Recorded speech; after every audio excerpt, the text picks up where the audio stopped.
Hello दोस्तों, नमस्कार। SM किसी चैनल में मैं आप सभी लोगों का दिल से बहुत बहुत स्वागत करता हूं। दोस्तों, इस वीडियो में हम लोग बात करने वाले एक इम्पॉर्टेंट अभी अपडेट खबर जस्ट सामने आती हुई देखने को मिल रही है, प्लस कुछ स्टॉक से रिलेटेड इंपॉर्टेंट बातें हैं, उनको भी हम लोग एज यूजुअल जरूर कवर करेंगे। तो चलिए स्टार्ट कर लेते इंपॉर्टेंट खबर जो जस्ट अभी अभी हमारे सामने आती हुई देखने को यहाँ पे मिल रही है। आज के दिन का पहला वाला वीडियो तो आप लोगों ने देखा ही होगा, कौन सा कि कल के दिन टुमारो शेयर मार्केट यहाँ पे ओपन रहने वाला है, बट अभी उस प्लानिंग में थोड़ा सा चेंज आ सकता है, चेंज आते हुए देखने को मिल सकता है। ऐसी कुछ पॉइंट्स हमारे सामने यहाँ पे आ रहे हैं। मतलब देखिए 22 तारीख की अगर हम लोग बात करें जनवरी, आप सभी लोगों को पता है 22 जनवरी सोमवार हम लोग को देखने को मिल रहा है। एंड 22 जनवरी को क्या है मुझे अलग से बताने की ज़रूरत यहाँ पे है नहीं, राम मंदिर से रिलेटेड हम लोग को सारी चीज़ें होती हुई देखने को यहाँ पे मिल जाएगी, ठीक है। एंड इसी से रिलेटेड राम मंदिर इनॉग्रेशन से रिलेटेड अगर हम लोग बात करें तो काफ़ी चर्चाएं चल रही थी कि कौन से स्टेट में छुट्टी है, कहाँ पे पूरा छुट्टी रहेगा, कहाँ पे मतलब हाफ डे यहाँ पे रहेगा। ऐसे बहुत सारी हम लोग को चर्चाएं होती हुई देखने को यहाँ पे मिल रही थी। इसी खबरों के बीच में दोस्तों एक खबर सामने आती हुई देखने को मिली, एंड वो खबर है महाराष्ट्र गवर्नमेंट की ओर से। महाराष्ट्र गवर्नमेंट ने दोस्तों यहाँ पे हम कह सकते हैं उन्होंने डिक्लेयर कर दिया ऑफिशियली 1 डे पब्लिक हॉलीडे। किस चीज़ के चलते? वही 22 तारीख की अगर हम लोग बात करें, राम मंदिर अयोध्या की अगर बात करें, तो इस चीज़ के चलते उन्होंने पूरा दिन छुट्टी डिक्लेयर कर दी है। महाराष्ट्र गवर्नमेंट ने ये चीज़ डिक्लेयर कर दी है, तो इसका अर्थ क्या है? एनएससी बीएससी हम लोग को वहीं पे देखने को मिल जाता है, मुंबई की अगर हम लोग यहाँ पे बात करें। दोस्तों इसी से रिलेटेड अभी खबर यहाँ पे सामने आते हुए देखने को मिल चुकी है कि शेयर मार्केट की अगर हम लोग यहाँ पे बात करें, मंडे के दिन यहाँ पे हम लोग को क्लोज रहते हुए देखने को मिलने वाला है। पहले ऐसी कोई खबर नहीं थी कि मंडे के दिन बाजार क्लोज रहेगा, बट महाराष्ट्र गवर्नमेंट ने डिसीजन ले लिया है कि मंडे के दिन वो यहाँ पे छुट्टी दे रहे हैं, तो शेयर मार्केट भी हम लोग को मंडे के दिन क्लोज रहते हुए देखने को यहाँ पे मिल जाएगा। तो ये तो ऑफिशियल खबर हो गई, इसमें कोई कंफ्यूजन नहीं है। देन अगर हम लोग यहाँ पे बात करें दोस्तों, तो कल का दिन सैटरडे की अगर हम लोग बात करें, तो कल का दिन भी आप लोगों को पता है कि मार्केट तो यहाँ पे ओपन है, 2 ट्रेडिंग सेशन हम लोग को देखने को यहाँ पे मिलने वाले हैं। बट अभी बताया जा रहा है दोस्तों कि कल के दिन यहाँ पे जो DRS है, जो डिजास्टर रिकवरी साइट है, उसकी जो टेस्टिंग यहाँ पे करने वाले थे, वो शायद से कल के दिन नहीं होगी। कल के दिन पूरा share market full fledged trading कल के दिन यहाँ पे हो सकती है। इसी से रिलेटेड हम लोग को बातचीत होते हुए देखने को यहाँ पे मिल रही है। तो आप यहाँ पे देख सकते हो दोस्तों, अभी हम लोग को कुछ खबरें देखने को यहाँ पे मिल रही है, ठीक है। कि अगर हम बात करें सैटरडे कल के दिन की बात करें, 20 जनवरी 9 से लेकर यहाँ पे मतलब नॉर्मली जो प्री ओपन मार्केट सेशन रहेगा, अगर हम लोग 9:15 की अगर हम लोग बात करें AM यहाँ पे लिखना चाहिए, टू 3:30 बजे PM तक विदाउट डिजास्टर रिकवरी मूवमेंट। हम लोग जरूर कह सकते हैं जो टेस्टिंग का यहाँ पे प्लान था वो शायद से अभी पोस्टपोन करने का यहाँ पे बातचीत हम लोग को होते हुए देखने को यहाँ पे मिल रहा है, ठीक है। एक बात तो पक्की यहाँ पे सेट हो चुकी है कि 22 तारीख को तो भाई बाजार में तो क्लियर कट हम लोग को छुट्टी रहते हुए देखने को यहाँ पे मिलने वाली है। अभी कुछ लोगों का ये भी मतलब थोड़ा सा उन्होंने यहाँ पे आवाज़ उठाया, उन्होंने कहा कि कल जो प्रोग्राम है कौन सा, वही डिजास्टर रिकवरी साइट का, उसको वैसे ही रखा जाए, एंड नेक्स्ट जो सैटरडे रहेगा अगले हफ्ते का, वहाँ पे मतलब ये मूवमेंट अगर शिफ्ट कर देंगे सैटरडे की अगर हम लोग ट्रेडिंग की बात करें तो ठीक रहेगा करके। बट फिलहाल तो अभी यही बोला जा रहा है दोस्तों, 99% चांसेस यही है कि कल का जो डिजास्टर रिकवरी मूवमेंट है वो हम लोग को यहाँ पे विड्रॉ होते हुए देखने को यहाँ पे मिल सकता है। कल के दिन पूरा बाजार हम लोग को नॉर्मल ट्रेडिंग सेशन जो चलते हुए देखने को मिलेगा, ठीक है, 9:15 बजे से लेकर यहाँ पे 3:30 बजे तक ये चीज़ें होते हुए देखने को यहाँ पे मिल सकती है। तो जस्ट अभी अभी ये खबर हमारे सामने आते हुए देखने को यहाँ पे मिल चुकी है। नेक्स्ट अगर हम लोग यहाँ पे बात करेंगे दोस्तों, तो यहाँ पे प्रीतिका ऑटो इंडस्ट्रीज के बारे में, ठीक है। तो कल की ये जो चीज़ें हम लोग को होते हुए देखने को मिलेगी, एज अ इन्वेस्टर हम लोग को ज़्यादा कोई फर्क नहीं पड़ता है, ठीक है। ट्रेडर लोगों के लिए फ़र्क यहाँ पे पड़ता है, उनको ट्रेडिंग करके रोज़ डेली कमाना होता है। ये पॉइंट जरूर उनको पता होना चाहिए। नेक्स्ट अगर हम लोग यहाँ पे बात करेंगे दोस्तों, तो जैसे कि प्रीतिका ऑटो इंडस्ट्रीज, तो ये एक पेनी स्टॉक ही आप सभी लोगों को यहाँ पे पता ही है। कल के दिन भी इससे रिलेटेड वीडियो को कवर यहाँ पे किया था। अभी आज के दिन वापस सर्किट यहाँ पे लग चुका है, डायरेक्ट सर्किट नहीं लगा। जिन्होंने भी यहाँ पे AM ऑर्डर लगाया होगा या फिर शुरुआत से जो बाइंग करके चले होंगे, उनको जरूर शेयर मिला होगा। बट कंपनी है छोटी, मार्केट कैप के हिसाब से कंपनी डिसाइड की जाती है छोटी है कि नहीं, तो 500 करोड़ का ही मार्केट कैप देखने को मिल रहा है। एंड ये कंपनी पॉपुलर की होगी आपको पता ही है। प्रमोटर ने जबरदस्त माल यहाँ पे खरीदा है, 20% स्टेक खरीदा है प्रमोटर ने, एंड FIS ने भी हिस्सेदारी यहाँ पे बढ़ा दी है। तो कुछ ना कुछ तो बड़ी खबर यहाँ पे सामने आ सकती है, इसकी पॉसिबिलिटी हम लोग को जरूर देखने को यहाँ पे मिल रही है। तो इसीलिए प्रीतिका ऑटो इंडस्ट्रीज ये हर किसी के हम लोग को रडार के ऊपर फिलहाल तो देखने को यहाँ पे मिल रहा है। एंड कंपनी का NSE का जो चार्ट पैटर्न है वो भी हम लोग को एक नॉर्मल ही चार्ट पैटर्न देखने को मिल रहा है, जो लेफ्ट टू राइट फिलहाल तो ऊपर ही जाते हुए देखने को यहाँ पे मिल रहा है।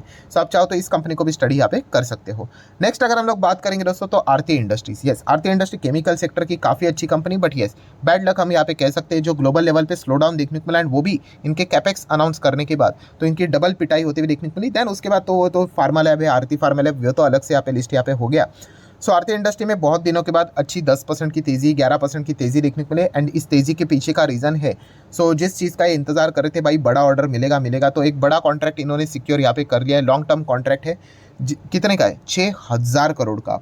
सो बहुत बहुत बहुत तगड़ा ये कॉन्ट्रैक्ट मिलते हुए देखने को मिला है। कंपनी का मार्केट कैप की बात करें तो इस गिरावट के बाद अभी कितना है, लगभग 20 से 25,000 करोड़ का मार्केट कैप वाली कंपनी है एंड 6,000 करोड़ का हम लोग को इनको ऑर्डर मिलते हुए देखने को मिला, जो कि बहुत लंबा रहेगा, बट काफ़ी अच्छी खबर हम लोग को ये देखने को यहाँ पे मिल रही है एंड इसी खबर के चलते आरती इंडस्ट्री में काफ़ी अच्छी हम लोग को तेज़ी देखने को यहाँ पे मिल चुकी है। तो आरती इंडस्ट्री देखिए, कंपनी खराब नहीं होती, नीचे गिरने का अर्थ ये नहीं होता है, गिरावट के पीछे का रीज़न पता होना चाहिए। तो रीज़न तो यही था, जैसे मैंने इसके पहले भी कहा था कि ग्लोबल लेवल पे केमिकल का डिमांड काफ़ी अच्छा यहाँ पे बढ़ेगा, ठीक है। तो इन्होंने कैपेक्स डिफेक्स करके रखा था, बट उसके बाद नॉर्मल जो डिमांड आना चाहिए था वो भी नहीं आया। यूरोप की ओर से हम कह सकते काफ़ी स्लो परफॉर्मेंस होते हुए देखने को मिलता है एंड इसी चीज़ के चलते लगातार पिटाई यहाँ पे हो रही थी। लॉस में बेचने वाली तो कंपनी है नहीं, कंपनी डिसेंट है, बट यस फिलहाल तो टफ टाइम से इंटायर केमिकल सेक्टर ही हम लोग को जाते हुए देखने को यहाँ पे मिल रहा है। एंड जैसे सारी चीज़ें अच्छी हो जाती है तो आपको पता ही है कि ब्रोकर्स तो आ ही जाते हैं ग्लोबल लेवल पे। मॉर्गन स्टैनली की बात करें, एमके की बात करें, तो उन्होंने यहाँ पे इनका थोड़ा बहुत जो टारगेट है वो यहाँ पे बढ़ा दिया। ऑब्वियसली इतना बड़ा अगर कॉन्ट्रैक्ट मिलेगा तो हर कोई टारगेट तो यहाँ पे इजीली बढ़ाएगा ही बढ़ेगा, क्योंकि ये 6,000 करोड़ की अगर हम लोग बात करें, ठीक है, ये जो चीज़ें इनको यहाँ पे मिलेगी, ठीक है, कितना सारा रेवेन्यू बढ़ेगा, प्रॉफिट बढ़ेगा, तो अर्निंग्स में वो चीज़ें हम लोग को स्टेप बाय स्टेप आने वाले क्वार्टर में रिफ्लेक्ट होते हुए देखने को यहाँ पे मिलेगी। तो ऑटोमेटिकली कंपनी का ग्रोथ तो होना यहाँ पे तय ही है। तो ये एक पॉइंट हम लोग को देखने को यहाँ पे मिल चुका है। नेक्स्ट अगर हम लोग यहाँ पे बात करेंगे तो आरती सर्फ ने भी आज के दिन 6.5% की अच्छी तेजी दिखाई। ये भी काफ़ी रिस्की कंपनी है, micro cap nano cap type की ही कंपनी देखने को यहाँ पे मिल जाते हैं। तेजी अच्छा लगता है, बट यस यहाँ पे मंदी भी आप देख सकते हो, 50-60% की करेक्शंस देखने को यहाँ पे मिल जाते हैं। सो बिगनर लेवल के लिए तो स्टॉक्स बिल्कुल भी यहाँ पे नहीं है। किसकी मैं बात कर रहा हूँ, आरती सर्फ की बात कर रहा हूँ। नेक्स्ट अगर हम लोग बात करेंगे दोस्तों तो इरेडा, यस इरेडा में वापस हम लोग को आज के दिन भी सर्किट लगते हुए देखने को मिल चुका है। सरकारी जितने भी कंपनियां हैं, ठीक है, एंड खास करके जो फ्यूचर ओरिएंटेड बिजनेस में यहाँ पे काम कर रहे हैं। फ्यूचर ओरिएंटेड बिजनेस कौन से हैं, तो जैसे कि हम लोगों ने रेलवे देख लिया, ठीक है, देन उसी के साथ साथ डिफेंस देख लिया, देन उसी के साथ साथ ग्रीन एनर्जी की अगर हम लोग यहाँ पे बात करें, ठीक है, तो इसमें मतलब सरकार का जो योगदान देखने को मिल रहा है एकदम ही, मतलब आप कह सकते हैं बाकी सेक्टर की ओर सरकार का इतना फोकस नहीं जितना कि इन 3 सेक्टर की ओर। एंड चलो एक इंफ्रास्ट्रक्चर भी आप पकड़ सकते हैं, इन 4 सेक्टर की ओर सरकार मजबूती से फोकस यहाँ पे दे रहा है। मैक्सिमम पैसा यहीं पे एलोकेट होते हुए देखने को यहाँ पे मिल रहा है एंड इसी चीज़ के चलते इन स्टॉक्स में हम लोग को भयंकर तेजी देखने को यहाँ पे मिल रही है। सो रूफटॉप से रिलेटेड ऑलरेडी खबरें हम लोग को यहाँ पे पता ही है एंड लगातार हम लोग को बड़ी बड़ी बाइंग होते हुए देखने को मिल रही है बड़े प्लेयर्स की ओर से एंड उसी के साथ साथ रिटेल इन्वेस्टर भी तेजी में तो पार्टिसिपेट करने के लिए यहाँ पे आ ही जाते।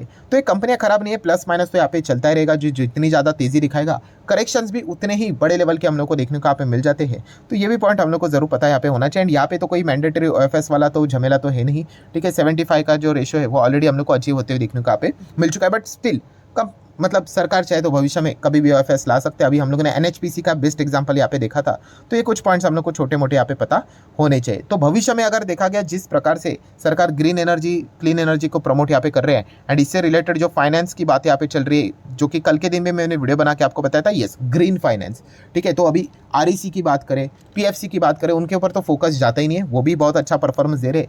पूरा जो भाव है वो इरेडा ही लेकर जाते हुए देखने को मिला, बिकॉज इसका शेयर प्राइस भी हम लोग को कंपेरेटिवली उनसे कम देखने को यहाँ पे मिल जाता है। पहले 2 डिजिट में था, अभी 3 डिजिट में यहाँ पे आ चुका है। सो अगर ग्रीन फाइनेंस से रिलेटेड भी अगर बजट में बड़ा अनाउंसमेंट अगर हो जाता है तो डेफिनेटली इन स्टॉक्स के लिए काफ़ी अच्छा हम लोग को और भी मोमेंटम बनते हुए देखने को यहाँ पे मिल सकते हैं। इस वक्त का बजट सरकार के लिए काफ़ी टफ रहने वाला है, आखिरी बजट है, ठीक है, उसके बाद तो एक जनरल इलेक्शंस होते हुए देखने को मिलेंगे। तो उम्मीद बहुत ज़्यादा हायर लेवल की हम लोग को देखने को यहाँ पे मिल रहे हैं और हर एक सेक्टर कुछ ना कुछ तो सरकार से एक्सपेक्ट करेगा ही करेगा।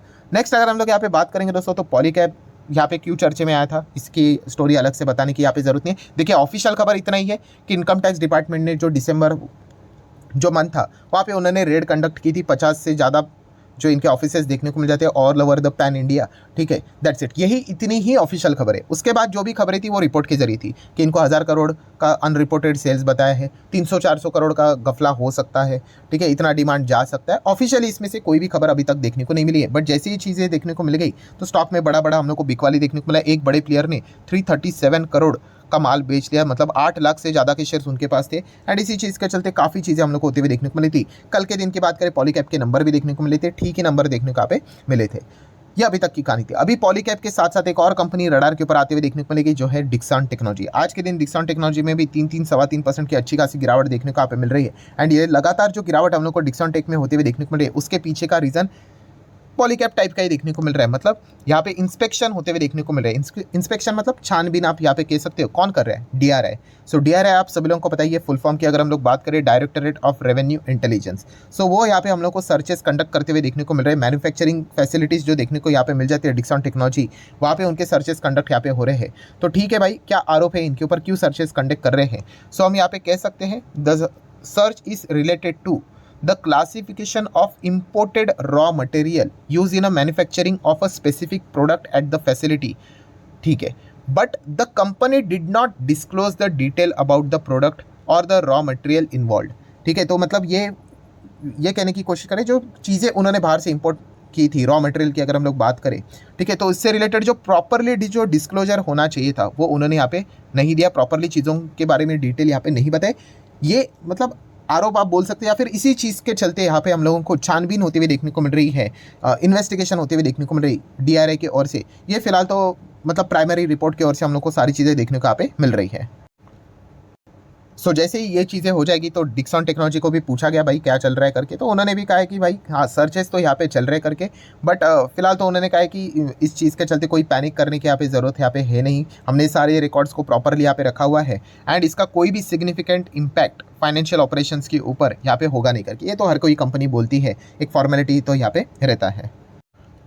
देन अगर हम लोग यहाँ पे बात करें फाइनल पॉइंट की, ये जो इशू देखने को मिल रहा है जो डीआरआई यहाँ पे रेज कर रहा है वो उसका नेचर क्या है, तो हम कह सकते हैं इंटरप्रिटेशनल इन नेचर वाला हम लोग को एक पॉइंट देखने को यहाँ पे मिल रहा है। मतलब क्या है कि यूजुअली आप ऐसा बोल सकते हो कि ऐसा मतलब फ्रॉड जैसी चीज़ें यहाँ पे नहीं है, बट डिक्सन का मानना ये है कि इन चीज़ों का डिस्क्लोजर का कोई ज़रूरत नहीं है एंड इनका ये मानना है कि नहीं इसका तो डिस्क्लोजर का रिक्वायरमेंट है करके।